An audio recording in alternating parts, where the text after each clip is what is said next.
All right. Hello and welcome to the sixth episode of the Pickleball Jones. My name is Brad. As always, I am joined by the Doc. Doc, how are you doing today? Doing fine. Welcome back to the States. Everybody's glad you made it back. Uh, you going to tell us where this world tour took you? So I was in Vietnam for a week. That's when we got to meet my friend Bao. And then after that, went over to Norway. Um, Oddly enough, didn't get sick while I was in Vietnam in that third world country. However, I did get beaver fever when I was in Norway. Drank water from a glacier, thinking like, "Oh, it's going to be fine." Not fine, not fine. Must have been up or downstream of some goats, and did not do well the next day. Oh, wow. Wow. And the Vietnam, the scuttlebutt there is that they tried to sign you to a 10-day deal on their pro basketball team. Is that true? That is true. I feel like I am the greatest player in basketball history in Vietnam. I can say that pretty openly from playing only one day when I was there. No one plays defense. They're all short people, and I absolutely dominated. No one could score on me. It was great. You're the Kobe Bryant of Vietnam. All right. Anyway, enough about enough Yeah, about basketball in Vietnam. welcome Uh, back. Welcome back to the thanks, States. Thank you, thank you. So this week in pickleball, the Vulcan Tournament of Champions occurred over there in Brigham City, Utah. And Doc, let's just jump right in to my biggest winner, and it has to be you and your golden Midas touch. So Doc, take all the credit. Take it away. Yeah. What was it, 2 or 3 weeks ago? We jumped on the hurricane bandwagon. This is before when she was just, everybody was starting to, who is this girl? And boom, we jumped on it and knocks out Alyce, wins a singles title. And then I watched some video with Tyson, who was not my favorite. We started throwing love out there for Tyson, who seemed like a super guy, crowd favorite. We start throwing love out there. What happens? Triple crown. So you want to be on the Doc's good side. I think that's what we can take away from these last few weeks. Yeah, I have to agree with you. As I was watching it, I was like, "Oh man, Doc once again calling out winners over here," because Tyson looked really good this Yeah, weekend. he did. And honestly, that last match with Riley and AJ Kohler, the last point of the last match, I cannot believe how loud that crowd was. That was probably the loudest I heard a PPA event outside of like Yeah, MLP when you had all those jackasses on the team, yeah, yelling yeah, yelling for yeah. their own players. Yeah, he's energetic, but now that I like him, he's energetic, I think, in a good way. Again, when I said I didn't like guys like Rafa and Julian Arnold because they taunt the opponent in the middle of a game, I still don't like that. I like energy, and that's what Tyson is, energy, but he's not dissing on his opponent during the match. He is one tough dude, and in your bio, it kind of comes out, or in his bio, he was a wrestler. Now Yep, that dude is ripped, and yep. wrestling is a nasty, nasty sport.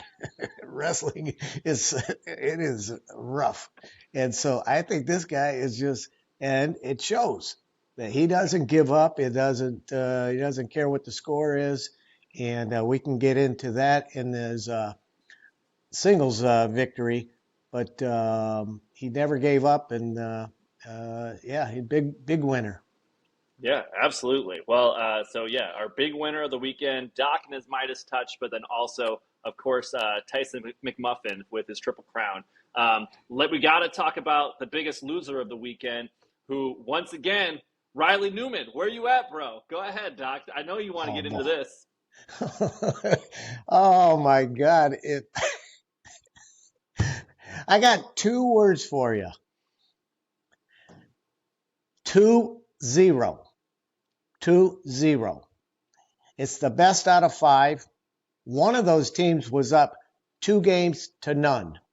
Yeah, one of those teams, 2-0, and crap the bed. Oh my God. He just, in the third game, then it was sad. It looked like me out there when they were targeting AJ Kohler in that third game. He came back and he started playing a little better, and then Newman just kind of crapped his pants. But in that third game, I felt sorry for. I mean, they hit every shot at AJ Kohler, and he gets that look like, like oh. And they did have Lady Luck. I mean, I don't know how many net shots they had. And the more of those shots, Newman was getting so pissed and smacking the ball around. And if you were a Newman hater, it was just pure joy to watch that. And I'm sure he's second guessing his. And like we said, if he hadn't switched partners, he'd probably have 3 gold medals now in the men's doubles. And I would have to, on all of this, I would say the first 2 games, AJ and Riley Newman looked like they had it in the bag. I was sitting in the airport in Norway, and I was about to get on the plane when match number 3 started, and I walked away thinking I was going to land and Riley Newman was going to win, and I was going to feel, we're going to have to talk about it on this podcast. And then lo and behold, I saw the result, and I was just like blown away, because in those first 2 games, Tyson was playing well. But, man, James Ignatovich looked terrible, and they were targeting him. They were hitting everything fast at James, and James was the A.J. Kohler in that situation because he looked like he was just shit in the bed. And usually he's somebody who can defend well and things like that and have decent resets and things, but he was not doing it in those first 2 games. And then, on my watching later on, going 11-0 in that third game, they just targeted A.J. Kohler. And the tides turned, and they turned hard. And in that last game, I'm telling you, like, you watch that last point of that last game, it was wild. And you mentioned it before, but there were so many net cords. It was crazy. Like, Tyson McMuffin must have had 25 in that game. And man, Riley Newman, each time you just see it building up. I haven't seen someone that pissed about hitting a net than, like, your brother, Tom, who – God bless him. Every time a ball hits the net, he freaks the hell out. Well, Riley was at that boiling point. Plus, and you had the crowd against him, and all those net points. Oh, he was ready to blow. But he's not hard to root against. Do you see his body language with his partner? Never congratulates them, never talks to them when they sit down. He doesn't even look at them. He doesn't smile. He doesn't, I don't know how you could be his partner.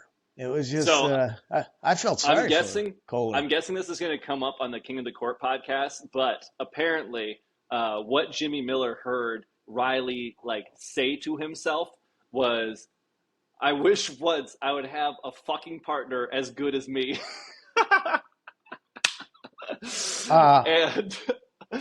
And that's the kind of guy he is. He seems like he thinks that all the time, and he has it in his head that his partner isn't as good, and he's right. But you can't, like I said, I don't know, you can't have that mentality. Not on the court.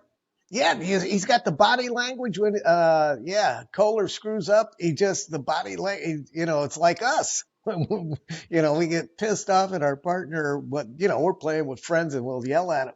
But it's just his body language when the guy, which makes his partner more tense, I'm sure. Yeah, and absolutely. I mean, if I know I am shit in the bed, I don't need my partner feeling, making me feel worse about it. You know what I mean? That's not helping me in that situation. And Riley Newman is that guy. Riley Newman is going to make sure that you are playing horribly, and he thinks that's going to make you do better. But so far, he has yet to find a partner where that works well with. Yeah, that is not new slots of them. No, now all that stuff I don't like it. But that thing with your paddle when you look at your partner, let's go, and not once. He doesn't do that once. No, he does not.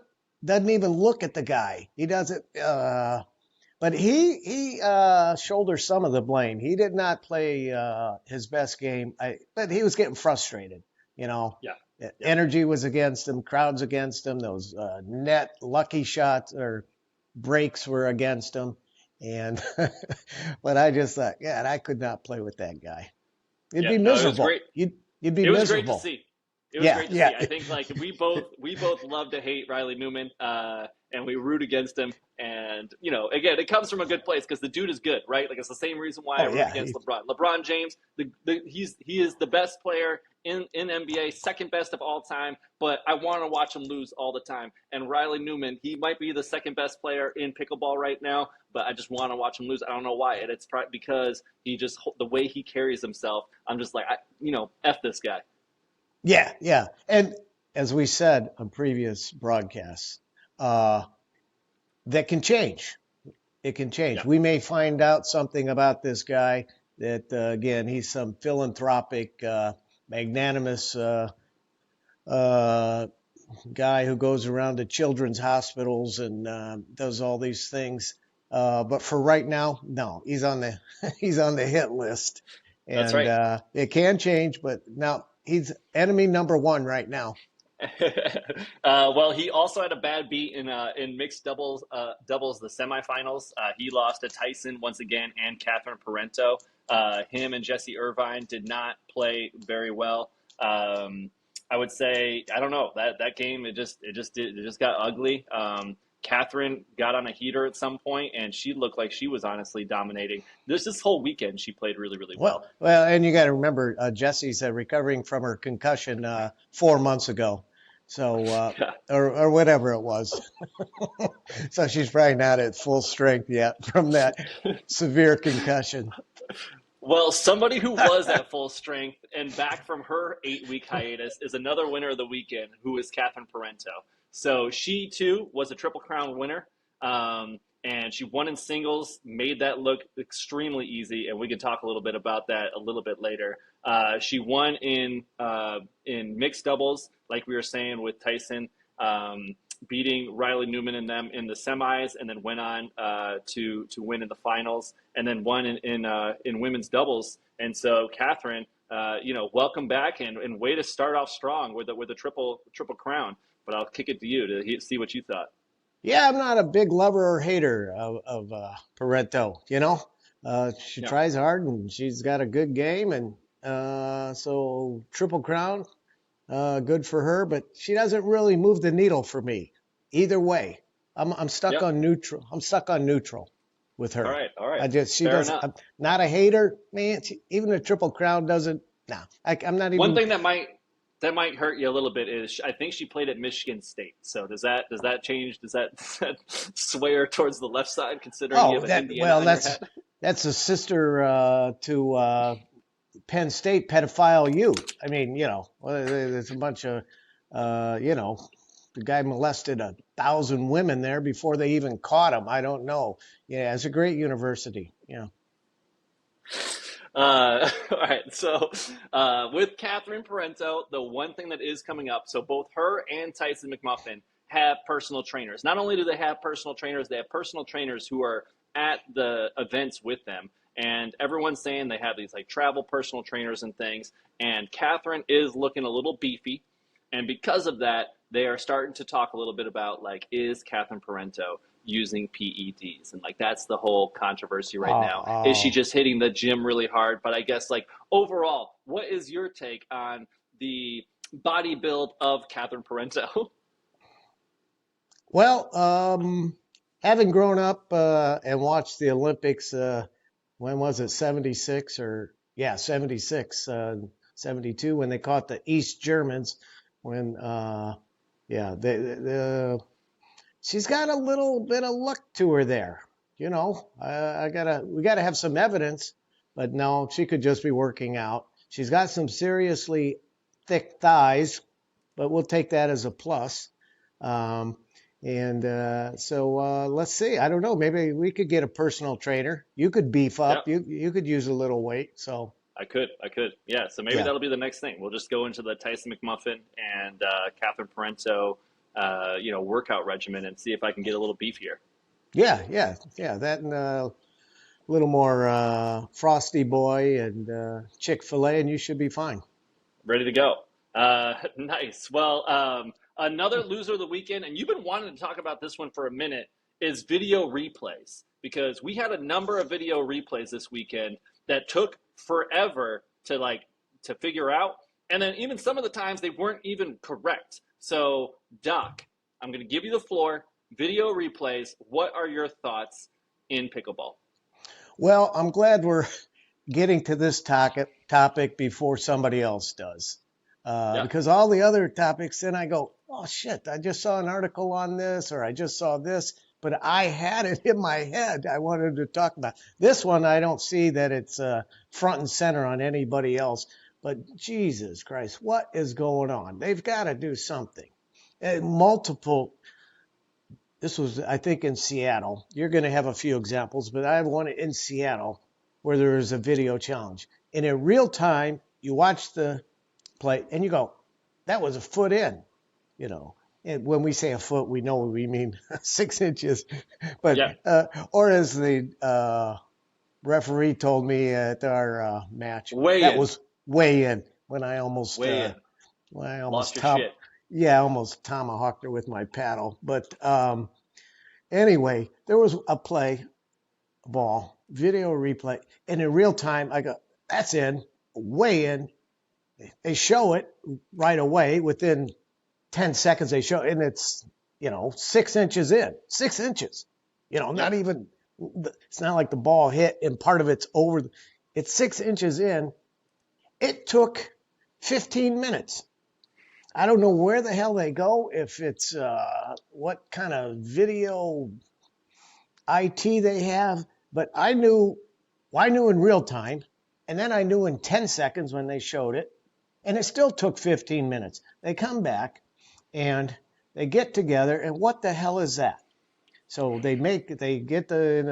then the three referees get together, and at some time we're going to have to being a Arizona high school official, I don't want to come down too hard on officials, but we got to do something about this PPA. These referees do not look athletic. Pickleball is a fitness sport, so it's anything anyway. But I think you have less credibility than when you come out and make the call. Although they are very articulate, they practice, but this standing at attention and all this stuff and whatever the hell that's supposed to do. And then they make the call. But it's 15 minutes later. What do you think's going on? What do you think is I don't know. I can't imagine. We got to get it moving. And I said, it would be one thing if this was a sport where betting was taking place and they really wanted to make the right call. So that way, I don't know, there's money on the line or something. But there's not even money on the line except for the players. Keep it moving. We got to keep going, especially when you have a sport that we need. You know what I mean? You're trying to get viewership up. And if we're just going to be waiting around for these calls to get made when it's very obvious and we don't need to keep it you know what I mean? And that's part of the game in general. Sometimes balls are going to go out, and that's just how it goes. Some things go your way, some things don't go your way. It's very similar to a net cord. Why can't we just have this be and keep it moving? Yeah, and 99% of the video replays are for line calls. There's a few other issues, whether they're in the kitchen or this or that. That comes up. But it's not like football where was there possession before he hit the ground? Was there this? Was he bobbling? It's the ball and the line. That's it. The ball and the line, look, boom, done. Yeah, I don't know. Done. I don't know. It shouldn't be any harder. Done. No, it's done. And it's you're not looking for the cure for cancer here. All you do is make an in or out call. I know. I get that they're professional and this is their livelihood and it's important, but it is a line call, one line call. And that's all. The ball, did it hit the line or not? That's all you. And it would be one thing if they were getting it right every time after these 15-minute reviews. You know what I mean? But they're still not. And that's what I'm saying, where it doesn't even matter. And honestly, if we get some of these things wrong every once in a while, that's probably better for the sport. That's something that we talk about in other sports all the time. Is oh, do you remember when this, one of these things happened? And I'm sure you can think of a million times when a referee made the wrong call and it affected the outcome of a game. You know why? And that's kind of good for the game because that's something you remember for the rest of your life. It holds grudges and all these different things and whatever. And that's fine. Part of sports. Hey, I'm an official. I'm with you. Nobody's at 100%. Make a call, move on. It's destroying the momentum and the continuity and the excitement. This is just ridiculous that it takes so long. I mean, you just put it up on hey, we could vote. Maybe we could go to that. They put it Yep. up on the video screen and the fans vote. They already tried to do that when DJ Oh, Selkirk or whatever his name is, he goes, "Do you guys think it was in or do you think oh, it oh was yeah, out?" yeah, And it's yeah, like, yeah, yeah, no one yeah, actually does anything. But yeah, anyway, very, very yeah. funny All to right. me. But anyway, we got to do something with video replay. If you could talk to your people, I know you're very well connected at the PPA. If you could Yes. talk to the people there and see what the hell is going on, it's not that complicated. Well, If hopefully somebody listens to this pod or just thinks of this idea in the future and gets this out higher up to the higher up people, because it needs to get out and people need to understand, because like this is ridiculous and like we just can't keep sitting around waiting all this. and I want to, Anyway. yeah, and we're ahead of the curve here. We're the ones that said this is bull crap before anybody else did. I mean, they may be thinking it, but we are on, you know, every social platform telling them that this is bullshit. Absolutely, absolutely. Okay, well, not to keep it moving here on our own podcast. Let's Yeah. talk about another loser. This is going to be a good one. Doc, get ready for this. Well, all right. Another loser of the weekend, concussions. So, Jesus. to start this one off, we're going to go to our favorite clip. Jesse Irvine for the Beer City Open. Blah! Oh, Jesus. And there's her ass, just out there for For, everyone. 15 minutes, yeah. It was So out there. this weekend, we had a number of Jesse Irvine situations. First one happened where I don't have a clip for it. It was Hayden Patriquin got hit in the face by his own partner, just point blank, just got him. And then, of course, this little gem from our girl, the Hurricane. Yeah, this is classic when you get friendly fire. Boom! Oh, right in the back. Oh, occipital lobe. Yeah, that's the bad. Yeah. So anyway, and then I know the other one was Patrick Smith, who actually had a fall. And in his fall, he did have he actually had to, the next game had to stop playing, or the next day had to actually quit playing and ended up losing in the mixed finals because he was unable to do it. So Doc, walk me through you are a doc and the doc. Again, we do not put out any medical advice out here. We are not, while we have medical, we are medical professionals. We are not licensed in any of the states and things like that. We have no basis to do this, but I want your professional opinion here. What do you got for us? Yeah, that was a pretty good disqualifier that we are not experts in the field of concussion, in neurology or neurosurgery. But again, I'm still thinking, I'm still stuck. I'm still stuck on whether a wiffle ball can cause a concussion. I don't know. If it was shot out of a AK-47 or something, maybe. I don't know. I'm just...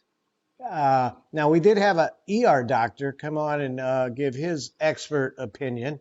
His 35 years, he worked in a tertiary care trauma unit, and somehow he thought that made him an expert on concussions and pickleballs. But I'm still skeptical whether. Well, talk to us about. We had an ER doctor check out Patrick this week. So now Patrick Smith, get into it. That's a separate. And I'm being serious. You don't want to minimize concussions and repetitive concussions. It's a serious thing, and it needs to be taken serious. Especially at the high school level for officials, it's a lot of it's medical, legal, but it's an important issue. So we don't want to minimize concussions. We're not doing that. And so with Patrick Smith, his was a different situation where he fell backwards and cracked his head on the court, hit the court. Yep. Now that's a serious, can be a very serious injury. And So that's different than I think, different than getting hit by a pickleball. But what amazed me, he played 2 games in the finals, Yeah. and at the end of the second game, he wasn't feeling well. Yep. And they go, oh, there's an ER doctor on site talking to him, and this and that. And then I go, wow, this is, yeah, they said he fell. I did not see the replay of him falling, but I go, yeah, this could be a serious situation, concussion. But apparently no one diagnosed him.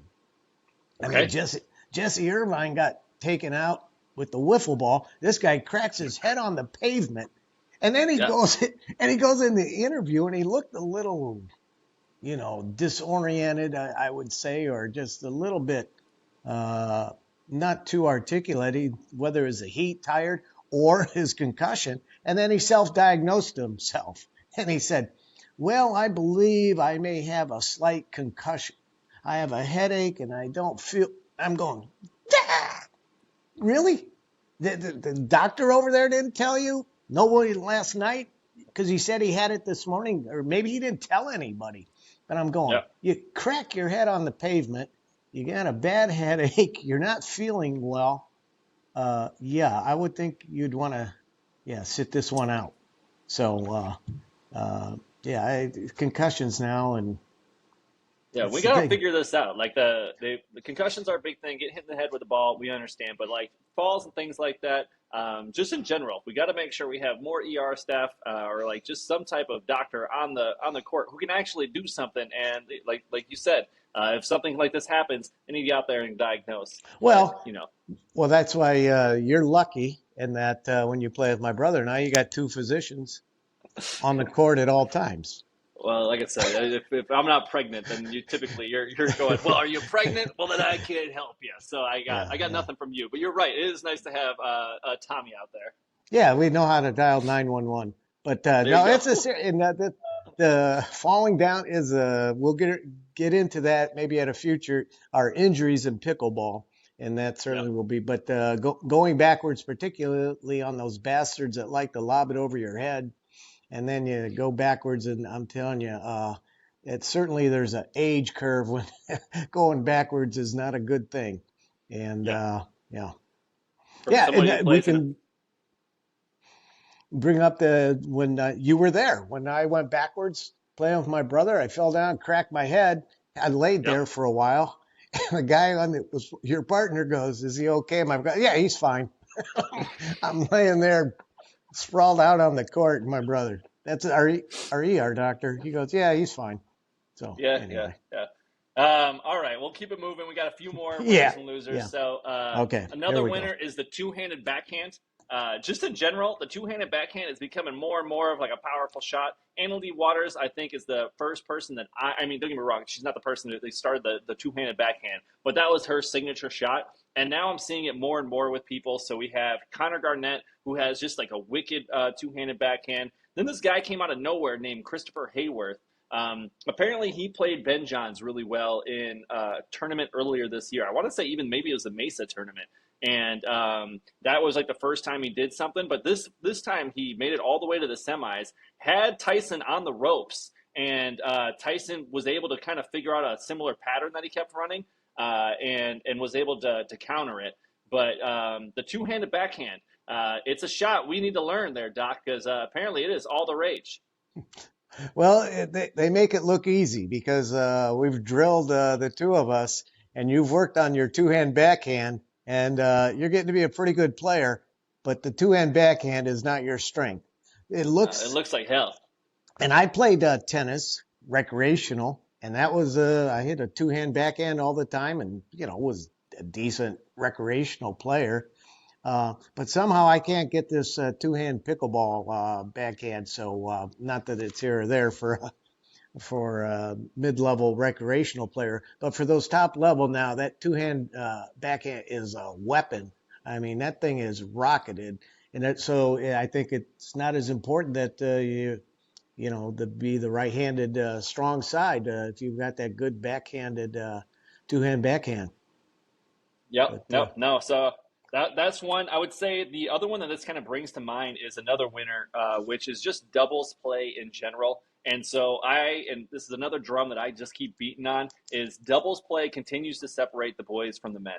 And tennis skills can only get you so far. It can make you shine in singles. However, it doesn't seem to translate in doubles. And I do think that is the big hang up for any of these people who are transitioning from tennis. You might be able to come in and kick ass in singles, but in order to be a really good doubles player, you have to have something more. And so, yeah, I don't know, just doubles players in general get my winner.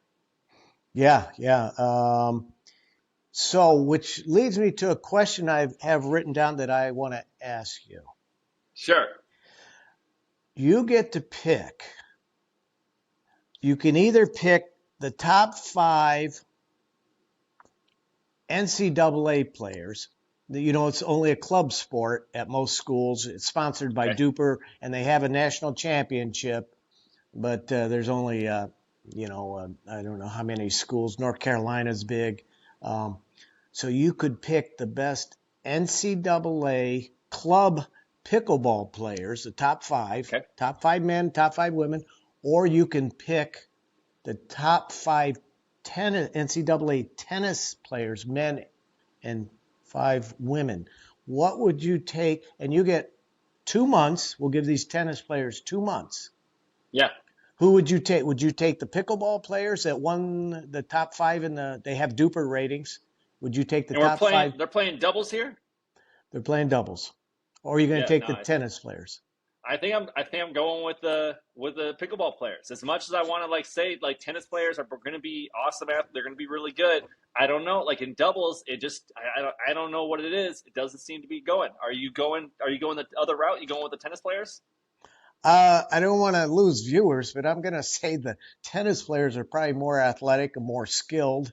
You know, they've probably been playing competitive tennis. If they're playing at the NCAA top 5, been playing since they were 8 years old on all the junior tours and so they got to be remarkable. They Yeah, got to be You're right. super. So I Because would all the people lean. who are playing on the pickleball team probably aren't they're probably not good enough to make the tennis team. Is that what you're saying? Yeah, All right, that's what I was that's getting fair. at. And they got a The- running start because they've been playing pickleball. yeah. But these tennis players now you got to give them a month or two to learn how to, like they did in that in Vegas where we saw that guy, and then with the thing with McEnroe. So you got to give them a month or two to Well, I mean, play. again, like Tara Shako, Jesse Irvine, Anna Bright, Catherine Parenteau, all these people are D1 players and up, right? Matt writes And Lucy Kovalova. She was, everybody. yeah, they were all. So yeah, and I would say the only thing I got going for me is the reason why I went that so quickly was that Colin Schick kid, he won last year, North Carolina. He's on the North Carolina team. He's the medical Oh, student who okay. who beat Ben Johns one time in singles. And he was on the pickleball team. He's on the North Carolina pickleball team. They won the championship last Yes, year. right. He's solid. He's a solid player, solid in singles and things like that. But to your point, I keep saying singles, and now I'm second guessing myself because even Colin Schick, who's one of the best college pickleball players, is winning in singles, not doubles. And so now I'm well, shit. Maybe the tennis team probably could kick his ass. Yeah. So All right, fair enough. You convinced me. all right. Well, it wasn't. I like it that was one. just, That's a good one. yeah, it's just an opinion. There's no way to prove it. But I think time will prove. We'll see. We'll see if the future pickleball players are just straight pickleball their whole life, or they came through the college tennis ranks. That's what's gonna. We'll see. No, I like that question. That's a good one. We'll throw that one out there to the world. The next loser for me is women's singles. Women's singles, the competition was non-existent. A lot of people didn't play. Hurricane didn't play. Anna Bright didn't play. And man, it was ugly. And the other thing is since the retirement of Miss Jansen, one of our favorites, I don't know. Like I wish she was out there because I just feel like at least it gives me something to watch when women's is out there. But Yeah. anyway, women's singles, I don't want to watch it. No, it's well, you heard I don't want to go on my rant again about singles, but it's there's a reason why when this reaches when it's on ESPN or ABC or whatever the hell it's on, when it hits the big network, they're having the doubles. They're not showing singles Yeah. because that's the most popular uh, mixed doubles, or I think either gender doubles, either one. Yep. No, it's fair. It's fair. I totally get it. Another winner is just players in general because of the absence of Ben Johns and Anna Lee Waters. We got to see some people shine. Don't get me wrong, Tyson McMuffin and Catherine Parenteau got the Triple Crown, but we got to see some different individuals make their way up there. Patrick Smith, who him and he won or beat the Collins or the Johns brothers recently in doubles in Seattle. He got to come up all the way up to the finals for mixed doubles. Did pretty well in men's doubles as well. We got to see Callie Joe Smith and Alyce Jones make it to the finals and things. So we got to see different people shine. Go ahead. Those two are the most obnoxious, and it's just perception. I have no. Yeah. They're just. I can't take that. Alyce, it's Alyce. Yes. Joe, rolling around on the ground. No, I can't take it. I can't. I can't take her. And then they show the highlights of her where it's like 40 shots in a row where she's doing cartwheels. And somersaults and running up. And I just have Callie Joe is just, I don't know what irritates me about her, but you put the two, there's a synergy there. Negative synergy. You put the two of them together, and my head wants to explode. I can't Fair take enough. it. All right. Well, anyway, you get to see different people make it to the finals when Ben Johns and Anna Lee Waters are gone, and so I will give props there. Some people like myself like Alyce Jones jumping all over the court, and she's a crowd favorite because people get excited to see her feet fucking fly up in the air, and then she runs back on and saves a point or whatever. But you're out. And did you see they were giving out Callie Joe Smith headbands? So you know how she has that long braid? Everyone was wearing braids around. Everyone had like a braid. Yeah, she was in Utah, and it was all the Utah Love Fest, and even that. When I thought they were going to win the women's doubles, then and then they finally got it. Parenteau got it together and smoked them. And we're going to have to see Paris Todd. Yeah. So I believe what happened there was Etta Wright was supposed to be Catherine's partner, but then dropped out at the last minute there and called in a favor to Paris Todd. And Paris Todd just out there kicking ass like Paris Todd does when she was in APP. But in the PPA, she seems to do well when she does get called up to these things. Yeah, I don't know. The jury's still out. She's got this diva walker look of, doesn't she? Or is that just me? She does. She's got this kind of. She is the diva of pickleball. Yeah, I want to say sashaying out there, and but she's good. But I'm gonna withhold judgment until I see her a little more. Well, my last one is coffee is for closers / being consistent. Here we go. So, I don't know. I'm a big Connor Garnett fan. I sing his praises. But coffee is for closers. 9-2. 9. So in his match 9 against Tyson 9, McMuffin 2. Finals, he's up in the second game 9-2. Yeah, McMuffin choked it. Yeah, he looked. McGuffin looked wiped out. He looked like he was dead in the water. But like I said, the guy doesn't give up. I'm telling you, it's that wrestling mentality. But he looked like he was going to get. And you get your dad on there because you want someone to crap the bed. That was it, man. That guy just fell apart. Oh, it was crazy because Tyson had to be tired because they went right. that the first game against in men's doubles that almost went 2 hours. It might have went over two Right, hours. right, It was right. a Yeah, long time. I went to 5 games, yeah, and then he went to they did the mixed doubles. And don't get me wrong, they didn't play all the games there because Patrick Smith had to leave. yeah, However, they're out in the sun, just getting beaten down on them. And so you must have been tired. Connor Garnett coming in fresh, didn't even have to play that day. yeah. Didn't look good the first game, up 9-2 in the second game, and then you shit the bed like I don't know, not good, not good. Yeah, yeah. You thought, okay, he's going to win this, and he's probably Tyson's going to be tired for the third game, and okay, he's not Yeah, going to. And it just momentum's a pickleball. Well, that's one thing everybody likes about pickleball is momentum. How you're dead and then score 6 points, and lucky Tyson's not again.